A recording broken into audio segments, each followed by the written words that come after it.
Louis, thank you so much for your time. I discovered you through Instagram, of all places, and found your discovery kit, and you're such a kind guy. Sent me out the large cigar ones, which were incredible. And I think what I really liked about your perfume is that all three are really different. And especially when I'm trying a new perfume, I don't want the same. Actually, I want that experience of different, because when I wear stuff, I feel different at different times, so I want to wear different things. So that's a brief introduction, mate, but I guess let everyone know, what's your background and why did you start Le Garcon? The background, obviously, as I said, I'm from France. I'm 15. I was born in a hair salon. My mother is a hairdresser. Right. I'm a hairdresser myself. And that's probably one of the reasons why I love like scents, cosmetic in general. My father is a winemaker, so grew up between the two, and so always been around scents through the hair salon, like hair products and stuff. Yeah. And then by doing my job of hairdressing in Australia, I was lucky to eventually moved into a role of buyer, and I was buying fragrances from Europe and importing them to our salons in Australia. Oh, okay. So I've worked with distributors and brands, and I met a lot of people in the industry. I've always loved it, and so by meeting these people, it really reinforced my admiration for the industry. And so then, when I started my own hair business, I was like, I could definitely have some of my own perfume in front of my clients on the shelf to propose them, not other people's perfume, but my own. Yeah. So I started playing with oils. I called a few people in the industry to teach me a little bit, to mentor me. And one in particular, which is behind all my motivation and my inspiration, is David Frossard.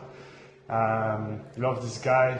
I met him here in Sydney at a conference, and he's just a very similar guy to me that loves his riding bike, boxing, and he does lots of very different things. And on top of that, he's got like beautiful perfume brands, and he's distributing perfumes in France.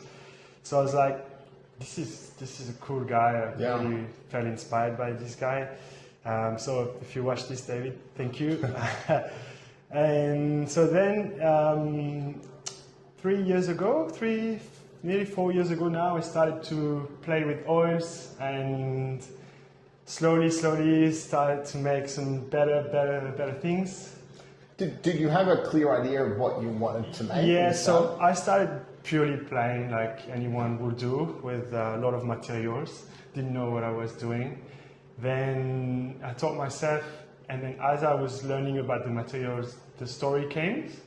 I knew it was going to be always about my childhood back home, something about how I was raised, and because there's so many olfactive memories from the vineyard, the time back home. So I first came up with actually altitude, because I was born on the foothill of the Pyrenees and spent a lot of time in the forest, and so that's the first one. I worked with the pine and the hinoki material, and at first it really smelled like pine floor detergent. But eventually I got it right, and so the other came along. One was more inspired by the summer spent in my father's vineyard with a lot of flowers around. And then Bois de Chêne, the third one. This is the good time spent by the fireplace with my parents. They used to sip a whiskey. So this one was probably the one that took me the longest to create. Couldn't get the accord right. So I create the perfumes. I make them as close as I can, but I call them sketches. Then I call my perfumer, and we rework them together, because they've got like the knowledge, the access to some materials that I don't. And for Bois de Chêne, I was like, okay, mom, dad, fireplace, good times, whiskey. I knew there was an accord of smoked oak wood, because I smelt it in a candle with diptyque, Right. feu de bois. And I called my perfumer. I was like, I can't do this. It's like literally impossible for me to find this accord. Can we do this and blend the two ideas? Blend the smoked wood with the whiskey with the bourbon, and then Yeah. Brother Shame came out like this. Yeah. It was. That's super cool, man. Because one of my questions was like, what does it take? Like, what's the process like, or the time from like idea to bottle? It takes a lot of determination. It takes so you obviously first do the juice. That's what you start with. You get an idea, and then you work towards this idea. For me, I am lucky enough to have a lot of clients through my other job, which they are my guinea pigs. You know, I bring my creations from the first one, which is often very basic, and then I spray them all. I spray the clients. I get them to give me feedbacks, and I work on that. And so you create the juice. For me, it takes 3-4 months sometimes. The latest one that is about to come out, I've been working on it since January. So I've taken my time. And then once you've got the perfume, usually the story is clear in your mind. Then you've got the name to figure out. That can take time as well. So starting out a perfume business, a brand, like having not started a for me brand. it was just over 2 years, 2.5 years. 2.5 years. Lucky enough, I had sort of people in the industry to guide me, and also I work in, it's not the same industry, but working in hairdressing, I had knowledge about like products and stuff, you know.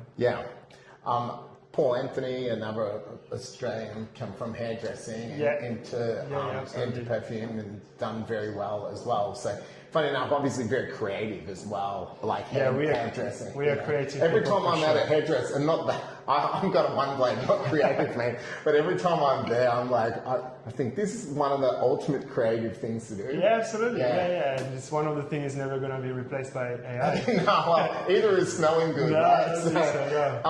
So you start out, you start selling to clientele and so forth. I guess from a business perspective, what were some of the hurdles early on? Like bottle selection, design, like how do you go about that?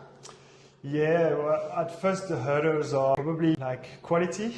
You do a lot of samples, do a lot of sampling. For me, my priority, I wasn't looking at getting a price range. I didn't know what it was going to be. I just wanted the best I could get with my vision. I was talking to my vision. So got like so many of these that came wrong from different suppliers. The quality of the hurdles are probably, they're not hurdles, I think they're part of the process, but take your time, don't jump on the first company that provides you something that tells you they're the best. Just quote, do different things. The hurdles were like, sometimes you think, I'm going to run out of money before the product is even here, you know?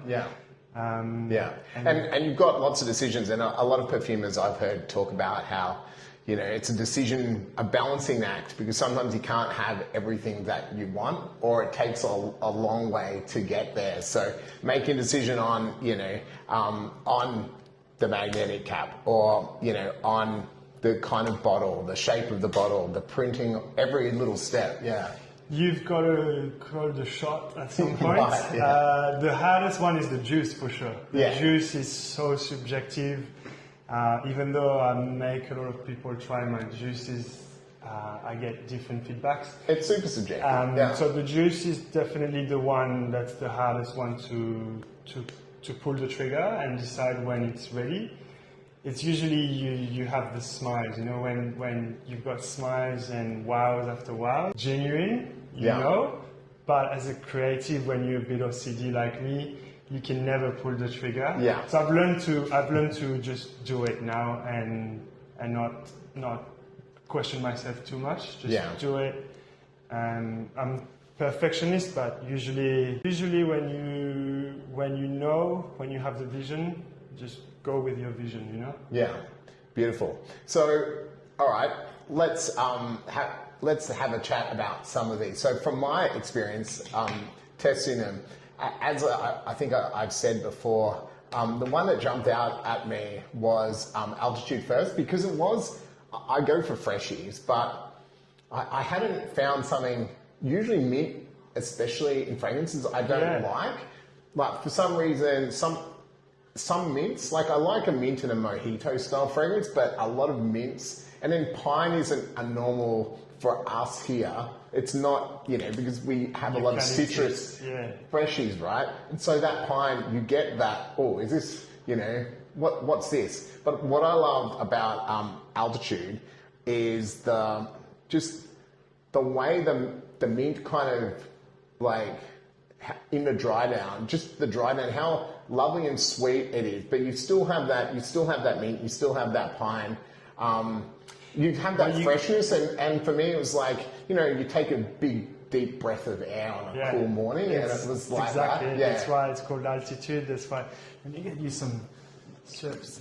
I've got strips. Yeah, and it actually, the cool thing is that you get the idea of walking through a pine forest in the French Alps. That's the idea. The material you're talking about is probably not the pine. What you're talking about, that sweetness, is the hinoki. Hinoki, okay. So it's a cypress. It's not as aggressive as the pine. Yeah. When I was working with the pine at first, that's when I was getting feedbacks like it smells like a floor cleaner. Yeah. It was too piney.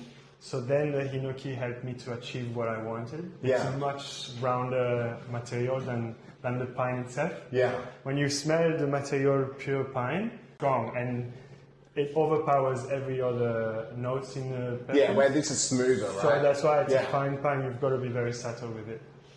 Yeah. It's an amazing perfume. This actually lasts for me as well. This is the other thing with a lot of fresh fragrances on my skin and in Queensland. They don't last very well. But I wore this all day yesterday, and I must have sprayed it at 7 or 8 a.m. I trained, and after I got out of the shower, I could still pick some up, and that's interesting as well. It's not and I don't go for beast mode things because I don't like that at all. It's not but it was just enjoyable for me. They are you have to think that those materials are resinous trees. So you have to think, if you close your eyes and you spray it, it reminds me of putting my hand on the tree trunks of pine trees, and that sap, the resin that sticks. So that resin sticks to your skin. Right. That's why I think it makes it a long-lasting fragrance. Yeah. Okay. All right. Second one. Tell us about razors. So because was that the first one you developed? It's the first one I started with. This one. Razors was the first one I finished. Oh, okay. Razors is named after my dad's vineyard in Languedoc, and it's a freshie. It's definitely a freshie. It's a floral freshie because around the vineyard where I grew up, there's a lot of flowers, a lot of lilies, a lot of rose. So for this one, I had the name before even knowing the perfume. I was like, I know this is where I grew up. I want to make a perfume about my dad's, about my environment. Cool. So I was like, okay. I went back home to visit the family, and then I started to remember what scent triggered my mind and transported me back. Yeah. The flowers. First, you can't not. And it's a different floral as well, because it's not sweet. With a lot of the florals that we get in for men, it's neroli, strong neroli and I like that soapy neroli. Don't get me wrong, but this is different. You're right when you speak about a feel. It's not super heavy. It's more of a clean white floral, white and yellow florals. Right. Oak moss, which rounds it off, softens it a little bit. And cedar, obviously. Yeah. Sandalwood, there's a little bit of sandalwood in it. So, Did you say is that your best seller? it was. Oh, right. It's funny, they all go through their phase. Yeah. That was that first bestseller. I launched the brand in December, so peak summer. I think it was just an easy one to wear in summer. Perfect. Altitude had its time.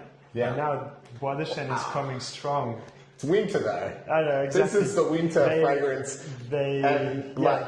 First one, now Altitude is the best seller. Yeah.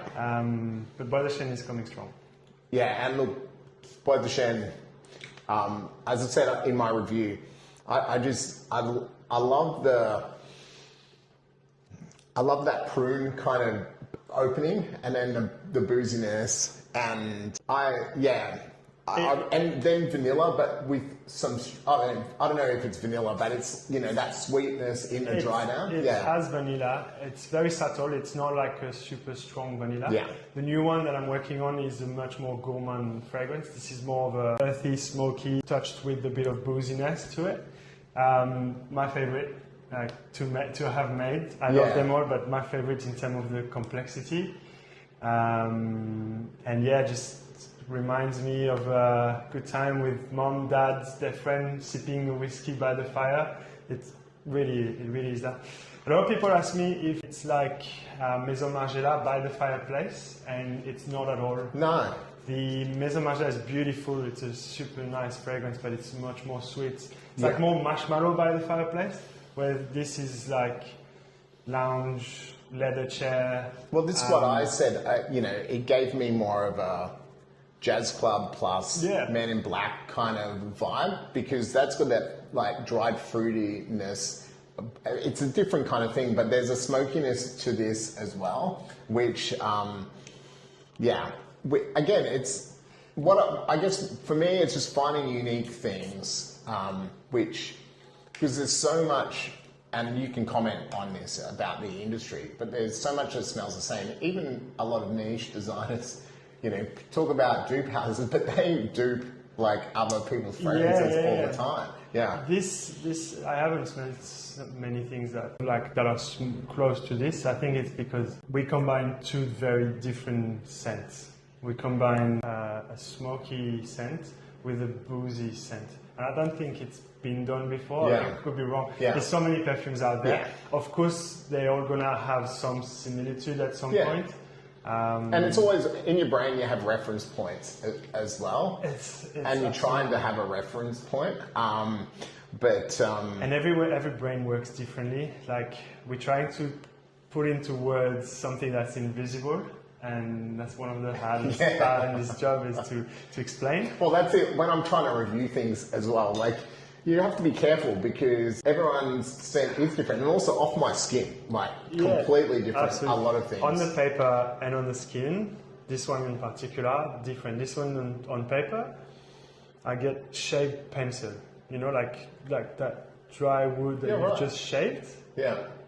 On the skin, I get a lot more sweetness to it. Yeah. So paper. If you try perfumes, try it on the skin. Yeah, I've been talking about that recently because I sample a lot, and sometimes I'll be like, nah, I don't like it but I've gone back to some things, some classic things recently, like Brice Chanel, and loved it off my skin, but didn't enjoy it as much off the paper. Yes. And there's lots of things on the flip side of that as well that I've bought where, quite famous things that I don't enjoy so much off my skin. But it's like the chemistry, the molecules interact with each other, and I'm not a scientist, but I think it's got to do with the molecules interacting with each other, and we have different different oils and oils. everything. Absolutely, yeah. So, mate, what does the future hold for Le Garcon and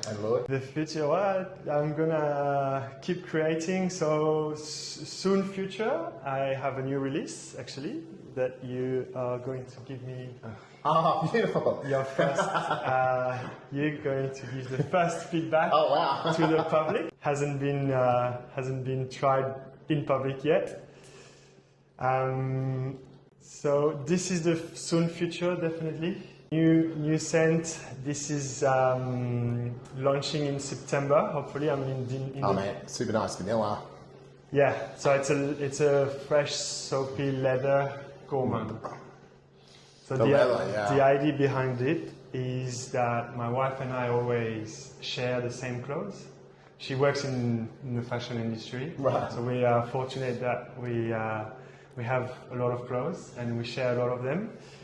And the idea is that it's something that could be sitting on a leather jacket because it's something that's going to be sticking to fabrics. It's a long-lasting scent, definitely. And so she'll be stealing my clothes and she'll be enjoying the scent that stays on the clothes. Whereas the other ones are a bit more like, I would say very masculine. This is definitely a little bit more unisex. Yeah, look, I think this is very unisex, but What do you think? yeah, no, I like it. you like and I think I'll combine it with can both the shape layer of them? it. I love layering Yeah, stuff, yeah, yeah. right? Are you? But I think are you gourmand? Do you like gourmand? I've only been getting into them recently, and it's because the weather in Brisbane is so hot all the time, and I struggle to wear them. But as soon as it got cooler, Yeah. But I started on some cheaper gourmands, and I didn't like them, and now I've been trying niche and indie gourmands, and they're so much nicer. One of my friends, her business, Hello Stranger, it's called. She's got this Ciao for Now, and another one is Vigal Perfumes. He's got this Tobaccochino, and they're both coffee, but vanilla and gourmandy, and they're really nice. Yeah. But I've struggled with cheaper vanillas. Do you know what I mean? Yeah, yeah. It's just too sweet, or it's too something. Yeah, it's beautiful, mate. So this is the very soon future, and I'm working on scented candles as well. Okay. So I'm gonna do a candle for each of my scents. And spoiler alert, Razes is a banger. It really fills the room. Yeah. I'm like super close. I found the wax that I like. The wicks, I'm very, very close. So that's the future for this year.